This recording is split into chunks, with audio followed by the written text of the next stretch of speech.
Bienvenue dans ce nouvel épisode. Aujourd'hui, nous allons explorer un livre fondamental, L'intelligence émotionnelle de Daniel Goleman. Ce livre, qui a été écrit dans les années 90, a changé notre compréhension de la réussite. Ce n'est pas seulement le QI qui détermine notre avenir, mais aussi notre capacité à gérer nos émotions, comprendre celles des autres et cultiver des relations équilibrées. Selon Goleman, l'intelligence émotionnelle repose sur 5 compétences fondamentales. Ce que je vous propose, c'est d'aller les explorer ensemble avec des exemples concrets, des conseils pratiques pour les développer dans votre vie quotidienne.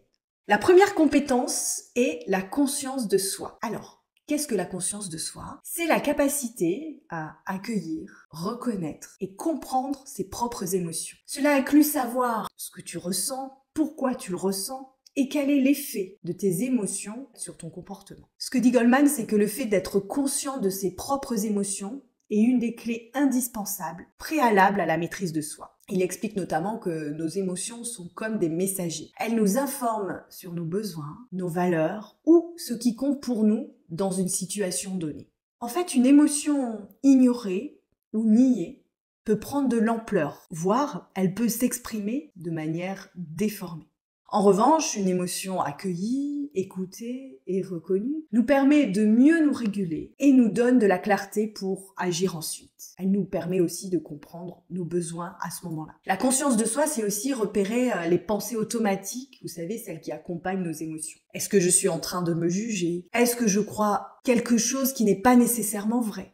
Toutes ces pensées-là. Alors, je vais donner un exemple concret. Par exemple, imagine, tu te sens irritable en début de journée. Plutôt que de réagir impulsivement, tu reconnais « je suis stressée à cause du devoir à rendre ce soir, en fait ». C'est ce que je ressens là. Tu observes ton émotion et tes pensées sans jugement. Cette prise de conscience va te permettre de prendre du recul et de te recentrer. Le petit conseil pratique, chaque soir, prends cette habitude. Note 3 émotions ressenties dans la journée. Essaie de voir ce qui les a déclenchées. Essaie de comprendre les besoins derrière ces émotions. Quelle a été ta réaction à ce moment-là? La deuxième compétence fondamentale, c'est la maîtrise de soi, juste après la conscience de soi. La maîtrise de soi, en fait, c'est la capacité à gérer ses émotions, notamment quand elles sont très fortes. Plutôt que de réagir de manière impulsive, tu choisis une réponse adaptée. Alors, ça inclut la gestion de la colère, par exemple, de l'anxiété quand elle est très forte ou du stress. Ce que dit Goleman, c'est que réguler ses émotions, ce n'est pas les nier, mais c'est les canaliser, en fait, avec intelligence. Là encore, je vais te donner un exemple concret. Lors d'une réunion, imagine ton manager critique ton travail devant tout le monde.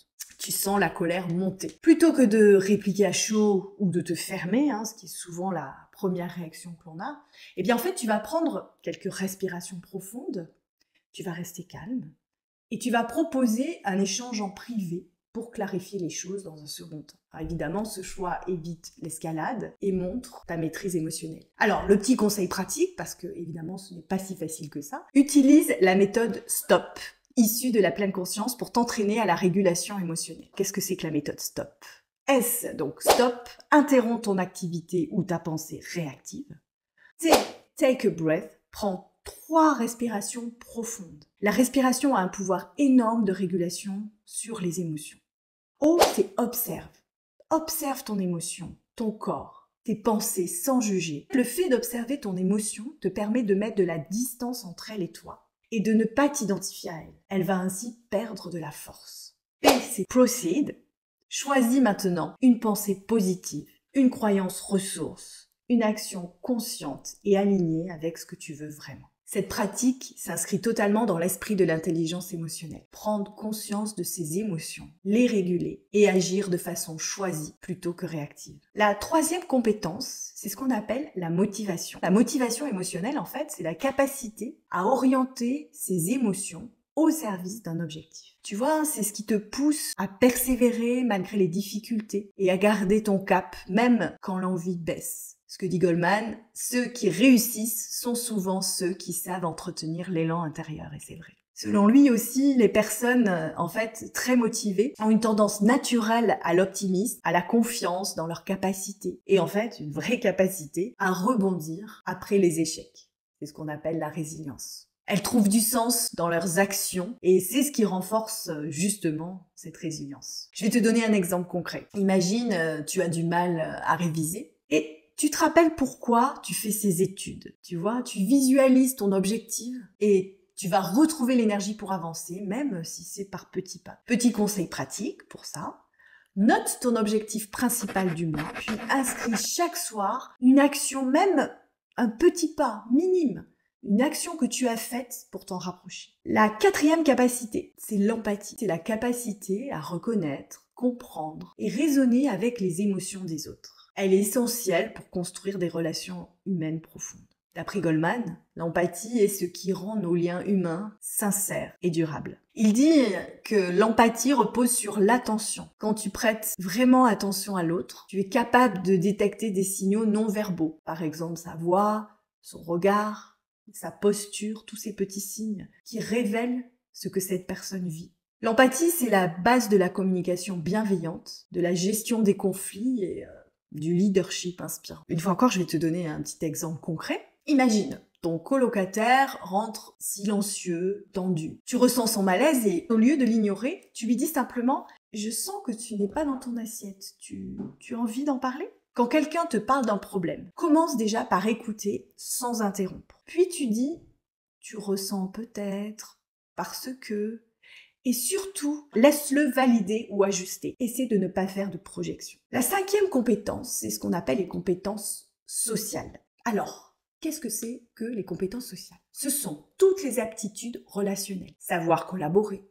résoudre un conflit, inspirer, exprimer ses besoins avec clarté. Et bien sûr, ces compétences dépendent des 4 compétences précédentes. C'est important d'avoir déjà conscience de ses émotions avant de comprendre celles des autres. Pour Goleman, les compétences sociales sont au cœur de la coopération, au cœur du leadership. Elles permettent de bien gérer les dynamiques de groupe, de mettre en place une communication claire, d'avoir une influence positive et de réguler ses émotions dans les interactions avec les autres, quoi qu'il arrive, et notamment même en cas de conflit. Ces compétences sont aussi celles de la communication assertive ou communication non violente, développée et définie par un autre auteur, Marshall Rosenberg. C'est savoir dire ce que l'on pense, ce que l'on ressent sans agressivité ni passivité. C'est exprimer une vérité personnelle tout en respectant l'autre. Goleman montre que cette posture favorise la confiance, la résolution des conflits et le respect mutuel. Je vais donner un exemple concret. En projet de groupe, tu remarques une tension et ces compétences sociales vont te permettre de proposer un moment de parole pour clarifier les attentes de chacun, d'encourager l'écoute et tu vas ainsi désamorcer le conflit. Petit conseil pratique, cette semaine, essaie de repérer une interaction qui t'a mis mal à l'aise ou que tu redoutes. Par exemple, une tension avec un collègue, un malentendu, un reproche implicite. Plutôt que d'éviter ou de laisser traîner, entraîne-toi à appliquer une communication assertive, fondée sur justement l'intelligence émotionnelle. Premièrement, prends conscience, accueille et observe ce que tu ressens avant d'en parler.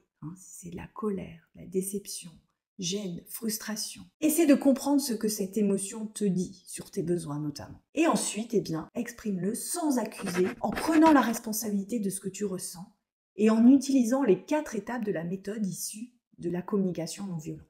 Premièrement, parle de ce que tu as observé, vu, entendu, avec une phrase qui dit « quand j'ai vu, entendu, quand tu as fait cela ». Ensuite, exprime ton ressenti. « Je me suis senti, j'ai ressenti ça, etc. » Troisième étape, fais le lien avec tes besoins ou ce qui est important pour toi, parce que j'aurais besoin de. Et quatrième étape, fais une demande claire. Est-ce qu'on peut en parler, par exemple? Ensuite, écoute activement ce que l'autre répond, sans interrompre, ni contredire, ni projeter. Reformule ce que tu entends pour créer de l'espace relationnel et pour éviter d'interpréter. Ensuite, cherche une solution ensemble à un vainqueur. Pose des questions ouvertes, propose des pistes et valorise la coopération. Pour conclure, tu l'as compris, l'intelligence émotionnelle se cultive. Ce n'est pas un don magique. L'intelligence émotionnelle, c'est vraiment un ensemble de compétences que chacun peut développer. En travaillant la conscience de soi, la maîtrise émotionnelle, la motivation, l'empathie et les relations, on peut bâtir un socle solide pour sa vie personnelle, étudiante et professionnelle. Les clés à retenir sont la conscience de soi, la maîtrise de soi, la motivation, l'empathie et les compétences sociales. les capacités que tu peux développer dès maintenant. Merci pour ton écoute. Choisis une compétence à travailler cette semaine et observe ce qui change. À très vite!